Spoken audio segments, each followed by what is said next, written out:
This is Audiobook Caboodle YouTube channel. Click on the subscribe button and listen unlimited audiobooks anytime, anywhere. Sex. Avoided subjects discussed in plain English. Chapter 9. Sex diseases. The sex diseases are the same in both sexes, whether developed by direct or accidental infection. They are the greatest practical argument in favor of continence, morality, and marriage in the sex relation. Gonorrhea. Gonorrhea is a pus-discharging inflammation of the canal known as the urethra, which, passing through the entire length of the organ, carries both the urine and the seminal fluid. It is caused by a venereal bacillus, the gonococcus. Under favorable conditions and with right treatment, gonorrhea may be cured, though violently painful, in 14 days. Often the inflammation extends, becomes chronic, and attacks other organs. This chronic gonorrhea often causes permanent contraction of the urethra, which leads to the painful retention of urine, catarrh of the bladder, and stone. Chronic gonorrhea, too, often ends in death, especially if the kidneys are attacked. A cured case of gonorrhea does not mean immunity from further attacks. New infections are all the more easily acquired. Gonorrhea has even more dangerous consequences in women than in men. The gonococcus bacilli infect all the inner female genital organs. They cause frequent inflammations and lead to growths in the belly. Women thus attacked are apt to be sterile. They suffer agonies and often become chronic invalids. The child born of a gonorrheal mother, while passing through the infected genital organs, comes to life with infected eyelids. This is blennorrhea, which may result in total blindness. Gonorrhea also causes inflammation of the joints, gonorrheal rheumatism, testicular inflammations which may lead to sterility. Some authorities claim that fully half of the sterility in women is caused by gonorrheal infection of the fallopian tubes. Gonorrheal infection of the eyes at birth is now prevented by first washing them in a saturated solution of boric acid, then treating them with a drop of weak silver solution. Syphilis.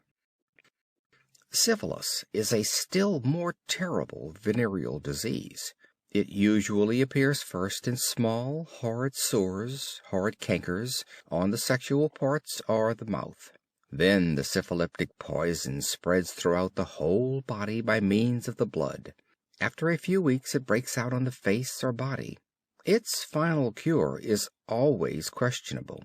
Syphilis may lie dormant for years and then suddenly become active again.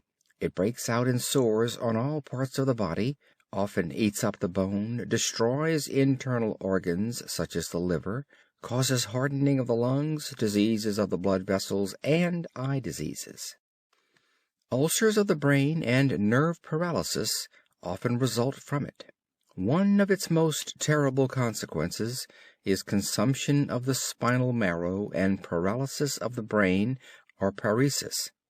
The first slowly hardens and destroys the spinal marrow, the second the brain. These diseases are only developed by previous syphilitics.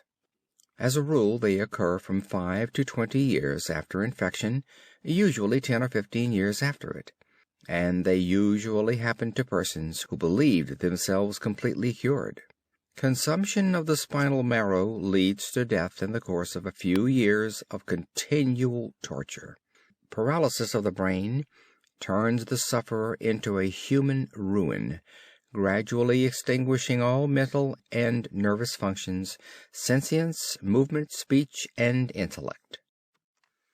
One danger of syphilis is the fact that its true nature may be overlooked during the first period, because of the lack of pronounced symptoms. Its early sores may easily be mistaken for some skin affection. Mercury and other means are successful in doing away with at least the more noticeable signs of syphilis during the first and secondary stages. The modern medical treatment using mercury and salvarsan, 606 in alteration, has been very successful. It is claimed that by following it, syphilis may be totally cured if taken in hand during the first stage. The sores developed during the first 2 or 3 years of the disease are very infectious. In the case of chronic syphilis of 3 or 4 years standing, the sores as a rule are no longer infectious. It is possible, however, for a syphilitic of this description to bring forth syphilitic children without infecting his wife. Such children either die at birth or later of this congenital syphilis. They may also die of spinal consumption or paresis between the ages of 10 and 20. The mortality of all syphilitic children is very great. In most cases, however, healthy children are born of the wedlock of relatively cured syphilitics, though they are often sterile. Young men who have had recourse to prostitutes often inoculate their wives with gonorrhea or syphilis, and thus the plague is spread. The soft canker. The soft canker is the third form of venereal disease, the hard canker being the first stage of syphilis. It is the least dangerous of the venereal diseases, but unfortunately relatively the one which occurs most seldom. When not complicated with syphilis, it appears locally. It is a larger or smaller sore feeding and growing on the genital organs. Venereal disease, an advocate of continence.